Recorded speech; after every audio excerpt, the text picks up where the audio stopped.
જૂનાગઢ તાલુકા પંચાયતમાં પ્રમુખ અને ઉપપ્રમુખની ચૂંટણી પહેલા હાઈ વોલ્ટેજ ડ્રામા જોવા મળ્યો, જ્યાં તાલુકા પંચાયતમાં આપના સભ્યની ધરપકડ થઈ છે।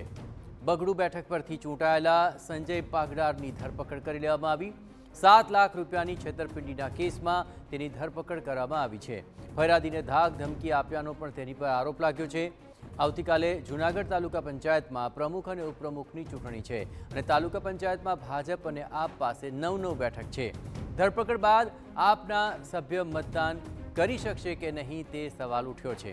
તાલુકા પંચાયતની કુલ 18 બેઠકમાંથી 9 બેઠક ભાજપ પાસે અને 9 બેઠક આમ આદમી પાર્ટી છે, એટલે કે બંને પક્ષો પાસે હવે સરખી બેઠકો હોવાથી ટાઈ પડી છે અને ધરપકડ થયા બાદ આમ આદમી પાર્ટીના બગડુ બેઠક પરના સદસ્ય આવતીકાલે મતદાન કરશે કે નહીં તે પણ સૌથી મોટો સવાલ ઉઠી રહ્યો છે।